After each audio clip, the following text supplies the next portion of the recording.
So, I've been procrastinating. I've filmed multiple YouTube videos that I ended up scratching simply because I didn't like the way they turned out. I wanted my videos to give more value, to be more informative. The same goes for Instagram. I haven't been posting frequently at all on Instagram as well, just because I wanted my captions to be like long and have a lot of value in them. And some of the reasons why I haven't been posting on Instagram as well is because I have a full-time summer job now, but let's be honest, that's just a fucking excuse. I can do it if I want to. It doesn't take that long to just write a nice caption and post a picture on Instagram. I've pretty much been overthinking a shit ton lately, and I gotta stop that shit because quality and quantity is both good. You shouldn't just rely on one. And I want to post really informative and valuable content, but what I gotta realize is that value can also come in a form of entertainment. So if I can entertain you, make you happy, I don't know, just help you in any sort of way, it doesn't have to be like strictly informative stuff, then I should be happy. So I just gotta fucking let loose and just create whatever I want to, because that's what makes the best content, and that's what I can look back at and be proud of. And let's face it, I don't even have 1,000 subscribers, so why the fuck do I care so much about what 200 people think of my content? I should be making this shit for me and not for anyone else. So yeah, let's get to the video.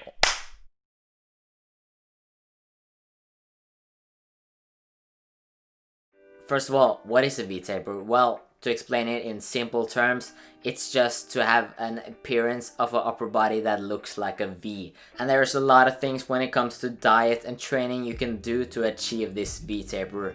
Some things you can change, but most things you can't change. So you shouldn't be discouraged at all if you don't have the top tier genetics, because why should we compare our worst body parts to someone's best body parts? So the muscle groups we need to develop properly in order to have a V-shaped body is going to be the lateral deltoids, the middle head of the shoulder, and also the back, mostly the lats, but also the upper back, which is the traps, rhomboids, teres major and teres minor. Two other muscle groups that is also going to help to get that V-taper body is going to be the transverse abdominis and the obliques. But we're not going to be talking about those today, just because those are more for specific circumstances when you are shirtless, thus not making it as important as the other major muscle groups. But before we go in depth about how to get that V-taper, that badass superhero look, we're going to talk about genetics, because there's a lot of things that you can't change on your body, but obviously there's a lot more you can, so don't get too discouraged. But I don't want you to beat your head over with a stick simply because you don't look like David Late. So the first thing that I hope is pretty obvious that we can change is our bone structure. Having wide clavicles, having wide hips is going to have a big impact in how your V-taper looks. But keep in mind, it depends a lot on your height as well, because you can look narrow and wide with the same measurements, but with different heights essentially. And muscle insertions is also something to do with genetics, where your muscles attach on your body. So we can change how big our muscle gets, but we can't change where, for example, our bicep peak ends. But how do you even know if you have good muscle insertions in the first place? Well, your deltoids, they should be attached pretty low on the arm. As you can see on these people right here, they are pretty skinny, but they have pretty capped delts. Why? Because they're low insertion points when it comes to the deltoids. And when it comes to the back, the lats should also be attached low on your body, simply because that's going to make you look wider, especially from the front. So the last genetic component is going to be fat distribution, essentially where you store your body fat around your body. So this isn't as important, because if you are very unlucky and store a lot of fat in your love handles or your waist, you can simply just cut down, lose body weight, and you will essentially get rid of it. It will just take longer, and you have to be in a lower body fat than someone else to not have as much fat around that area. Enough about that though. I don't want to waste any more time discussing things we can change. Let's focus on the things we can change. Amen to that. So, body fat percentage. The less body fat we have, the wider our shoulders are going to appear, and the tinier our waist is actually going to be, thus creating a contrasting effect, which is going to make your V-taper look a whole lot bigger than it actually is. So now we're moving over to the fun stuff, the muscle groups. So the muscle we're going to focus the most on is going to be the middle head of our shoulders. We're going to be training that mostly through compounds. I want you to do that at least twice a week, and you should either focus on the standing barbell press or the seated dumbbell press. On one of the days you train your shoulders, also implement isolation for the middle delts, which is going to be a lateral raise either with cables or dumbbells. And when I do it with dumbbells, I prefer to do it seated, by the way, so I would recommend that. And obviously make sure that you have proper form on the compounds and isolations. And when it comes to volume, how much volume should we do? Well, it kind of depends to where you are at in your training age. So if you are a beginner, intermediate, advanced, but generally, if let's say that you are a late beginner, which I think most people are, let's say you should do about 6 to 8 sets of a shoulder pressing movement a week.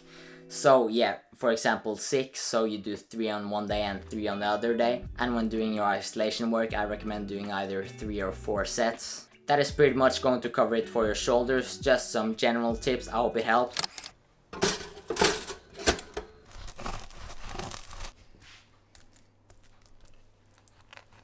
You can't say that this isn't the most beautiful bagel you've ever seen. So in about an hour I'm gonna go train upper body, and after that we're going to talk about how to get a wide back for that V-taper. And as well, this has nothing to do with it, but I'm closing up on 1,000 YouTube subscribers. That's pretty cool. So what I want you to do, if you have any questions, it can be fitness related, it can be personal, it can be advice for fitness, life, or just like any other question, just ask away in the comments and I'll be sure to mention them in my upcoming Q&A video, which I'm going to be making for 1,000 subscribers. It just goes to show how much of a retard I am. Like, that bagel, it has a hole in the middle and I put like the topping everywhere except like the side when it has a freaking hole in the middle.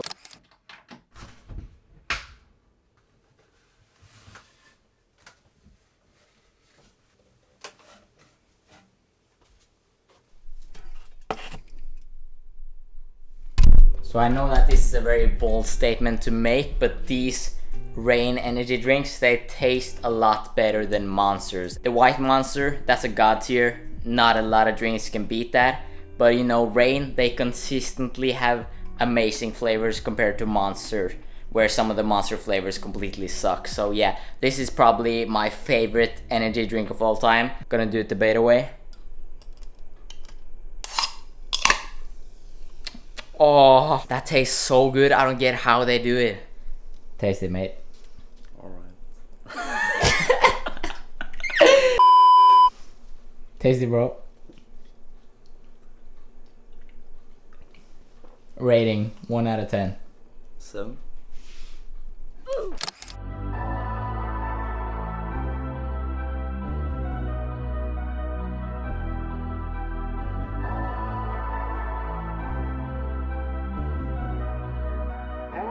Seems like yesterday when a nigga had no luck. Seems like yesterday when a nigga had no bucks.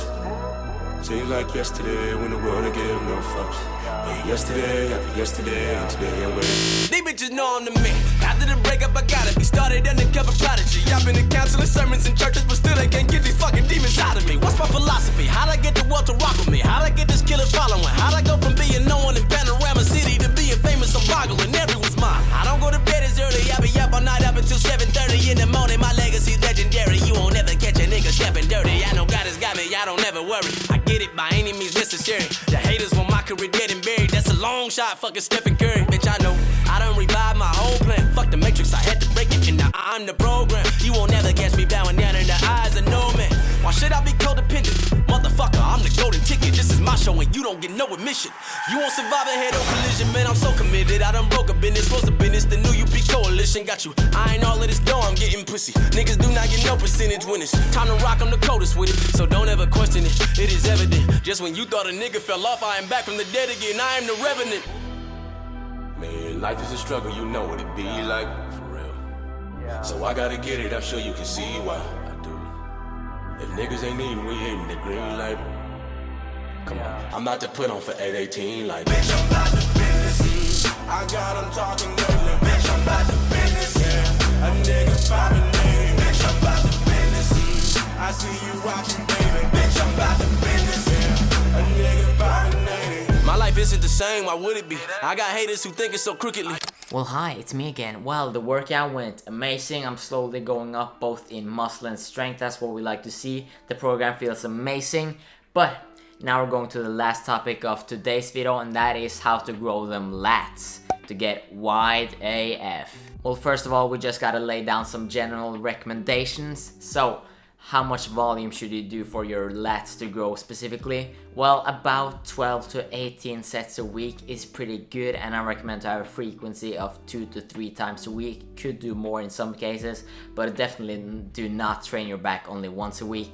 So regarding the actual exercises, there's a ton of exercises you can do, but I would recommend to do about 50-50 when it comes to both vertical and horizontal pulls. So you might wonder why I recommend for you to do equally as much rowing as you do with the pull-ups or the pull-downs, and that's simply because we can tweak the rows to train the lats a lot more efficiently than just like a normal barbell row. So here are 4 tips you need to follow when it comes to doing rows for the lats. The first one is that you have to train unilaterally, and that just simply means training one side at a time. Why is this so important for lat development? That's because if we train both arms at a time, you won't be able to fully contract the muscle. Neither you will be able to fully stretch the muscle as well, because you have to rotate your torso in order to get a full stretch and a full contraction. So when doing one side at a time, you should actually twist your torso. So just do it with me, I'm serious. So try to row with both arms at a time. Won't feel it that much in the lat, but when you're doing it one side at a time, fully stretch, fully contract, I feel it a shit ton more in my lats. So remember to train unilaterally. Second tip for focusing on the lats when doing row movements is to have your elbows tucked to your sides. This is going to train the lats more. If you have them more up when rowing, this is going to train the rear delts. Having them more of like a 45 angle is going to focus on the upper back, and having them close to the side is going to focus on the lats. So just do that one arm at a time and have the elbows close down to your sides. The third tip is going to be the tempo, and this can be pretty much applied to every single muscle group if you want to only focus on building muscles. So go slow on the eccentric, not like exaggerated slow, only like 2 seconds, just control it, fight against gravity. And on the way up, the concentric, just be explosive, because yeah, that's the best way to recruit the most muscle fibers, to be controlled on the eccentric and explosive on the concentric. So the last tip for building those lats on the rows is going to be pulling with your elbows. If you don't focus on that, if you focus on bending the arm, you're going to use a lot more arms when you're rowing. But focus on actually using the elbows as like the measurement for where you are going, and only focus on using your hands as hooks, because that's all they should be if you're trying to focus on your lats and back. If you do those tips, your rows is going to train your lats a shit ton, and a good few exercises for the lats is going to be the unilateral cable row, the unilateral dumbbell row, and for the vertical pulls it should be either a pull up or a pull down. To summarize pretty quickly, training frequency twice a week, and you should do 12 to 18 sets of the back, and do both vertical and horizontal pulls. And when you're doing rowing movements, do the tips that I mentioned so that you can focus on the lats more. So like, yeah, here you go. Now you have the blueprint to get a nice ass V-taper. I hope you do. It looks aesthetic as hell, at least in my opinion. I really hope that this video helped you out. But yeah, if you liked the video, I would greatly appreciate it if you could like the video. And if you didn't like the video, dislike the video and tell me what I can improve on in the comment section below, because I'm always looking for ways to improve and better myself. But yeah, anyways, it's been Magnus Bulkan. Grind is real at the moment, but you know, that's life and I fucking love it. So yeah, peace.